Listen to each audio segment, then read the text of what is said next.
तो इस तरह जो है वह बच्चा जो है वह बोलता जाता है और जो है इंटोनेशन के साथ बोलता है, एक स्वर एक लय में वो बोलता रहता है। ठीक है, तो और वो एक इमोशनल टोन में भी वो बोलता है, तो उससे पता चलता है कि बच्चा गुस्सा है कि खुश है कि नहीं है। और वो जो एक लय में वो बैबलिंग करता है, उससे ये पता चलता है किसी बड़े को कि बच्चा मुझसे कम्युनिकेट करना चाह रहा है, क्योंकि वो एक लय में करते जा रहा है। ठीक है, तो शिशु जो है वो रिदम या टोन ऑफ स्पीच पहले से सीख लेता है, कोई स्पेसिफिक वर्ड बोलने की जगह वो पहले से ही एक रिदम में कूइंग करना और एक टोन ऑफ स्पीच शिशु में पहले से आ जाता है।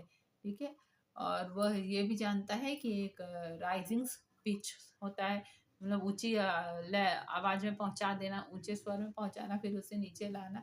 इस एंड में उसे नीचे लाना, वो ये भी बताना चाहते हैं कि उसके थ्रू वह कोई क्वेश्चन पूछ रहा है। ठीक है, अब जो है बच्चा अभी जो है 6 से 8 महीने का हो गया है। ठीक है, तो अब जो है वो बच्चा 6 से 10 महीने का हो गया, इसमें वो जो शिशु है वो कुछ कुछ जेस्चर करने लगता है, कुछ कुछ हाथों से इशारा करके, हाथों को इधर उधर करके वो दिखाता है कि उसे क्या चाहिए, वो वस्तुओं की तरफ अपना पॉइंट भी करके दिखाता है। ठीक है, तो जब वो बैबलिंग के साथ जेस्चर भी दिखा रहा है तो उससे बच्चे का इंटेंशन पता चल जाता है। ठीक है, बच्चे को हम लोग गोद में ले लेके घूमेंगे तो वह दिखाता है बॉटल वॉटल की तरह, तो पता चल जाता है कि बच्चे को वह चाहिए। ठीक है, तो इससे क्लियर होने लगता है कि बच्चे को क्या चाहिए। और जो है बच्चा जो है अब पॉइंट करके वस्तु तो दिखा रहा है ये चाहिए, पर साथ ही साथ बच्चा जो है अभी भी वह रोता है ताकि वह अपनी जो ज़रूरतें बता सके। ठीक है, वह अभी भी रोता है। जो है फर्स्ट वर्ड्स की बात हम लोग करेंगे आगे। द फर्स्ट वर्ड्स कभी कभी 10 से 12 महीने के बीच में, यानी पहले बर्थडे तक आते आते जो है शिशु ने पहला वर्ड अपना बोल दिया होता है। ठीक है, ये वो जरूरी नहीं कि ये वही वर्ड हो जो एडल्ट लोग यूज कर रहे हैं। ठीक है, वो ऐसा वर्ड हो सकता है जिसको कि शिशु लगातार यूज कर रहा था कोई चीज को दिखाने के लिए या कुछ एक्शन करने के लिए या कोई क्वालिटी दिखाने के लिए, शिशु बार बार उस वर्ड को यूज कर रहा था। ऐसा कोई जो है ऐसा वर्ड शिशु के मुंह से निकलता है। ठीक है, यानी कि जिस जो वर्ड शिशु के मुंह से निकलेगा वो बड़ों के एडल्ट्स के साथ मैच भी नहीं होगा, और ऐसा वर्ड होगा जिसे शिशु लगातार यूज कर रहा था कोई चीज को दिखाने के लिए। ठीक है, एक पर्टिकुलर बच्चा जो है वो मिम्मी मिम्मी वर्ड को दिखाना बोलता है, मम मम मिम्मी बोलता है। इसका मतलब क्या है कि वह पानी जो भी उसे दिया जा रहा है, मिल्क वाटर, उसी को पीने मांगने के लिए वह मिम्मी मिम्मी वर्ड यूज करता है। एक 12 साल का जो बच्चा है, 12 महीने का बच्चा, 12 साल का नहीं, 12 महीने का बच्चा है, उसका जो वोकेबलरी है उसके पास 3 से 8 वर्ड्स का ही संग्रह है उसके पास है, उसी को वो यूज करता है। ठीक है, तो जो वो पहला वर्ड उसने सीखा था वो वह था जिससे कि वो अपने जान पहचान के लोगों को रेफर कर सके, बुला सके। ठीक है, अपने एवरीडे इवेंट और एक्शन के लिए वो बुला सके।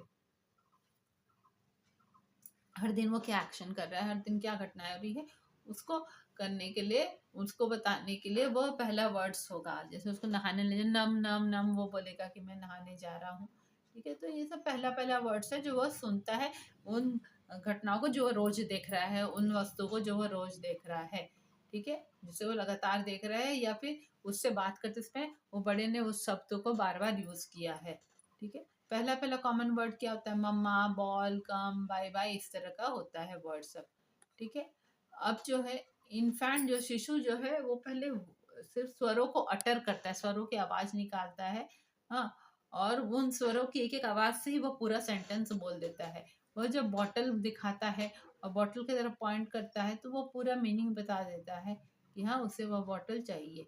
ठीक है, तो जब जैसे जैसा सिचुएशन है उस हिसाब से शिशु का जो बोलने का तरीका है, उसका जेस्चर भी है, उसे जो एडल्ट जो है जो उसकी देखभाल कर रहा है वह उसे समझ पाता है।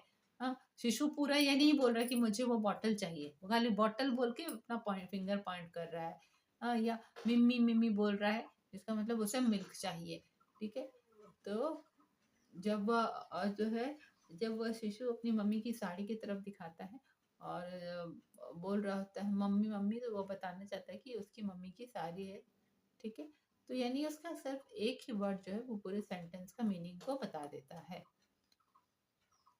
जैसा कि हमने यूनिट 1 में पढ़ा था एक चीज़ समझना ज़रूरी है कि लैंग्वेज एक्विजिशन का जो स्टेजेस है, जो अलग-अलग फ़ेज़ में शिशु पार हो रहा है लैंग्वेज को पकड़ने के लिए, वो यूनिवर्सल है।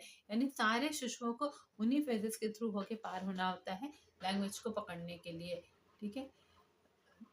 The age ranges which we have specified the stages of language development are not rigid. हाँ, अब हम लोगों ने अभी जितना पढ़ा कि हाँ, इस उम्र में इतने महीने में बच्चा ऐसे बोलने लगता है, कूइंग करता है, ऐसे करता है, वो रिजिड नहीं है। हो सकता है कि कोई बच्चा पहले ही कम उम्र में बैबल करना शुरू कर दे, कोई बच्चा लेट से बैबल करे, ठीक है?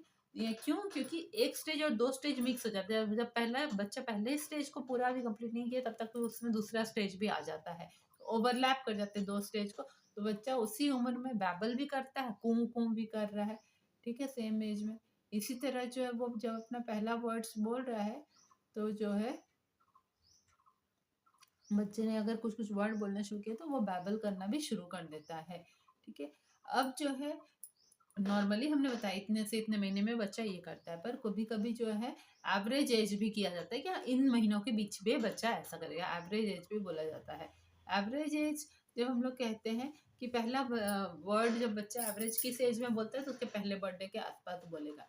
कोई कोई बच्चा हो सकता है 10 मंथ्स में ही बोलना शुरू कर दे अपना पहला वर्ड, कोई कोई बच्चा 14 मंथ्स में बोलेगा, ऐसा भी होता है। तो आज के लिए इतना ही DC 1 के लिए। जल्दी फिर हम लोग नए DC ये यूनिट 9 के हम लोग पार्ट 3 में भी लेंगे, जिसमें हम लोग इन्फ्लुएंसेस ऑन लैंग्वेज डेवलपमेंट करेंगे। अब फिर जल्दी जल्दी ये वाला यूनिट खत्म हो जाएगा, ठीक है। चलिए मिलते हैं नए यूनिट में। Thank you.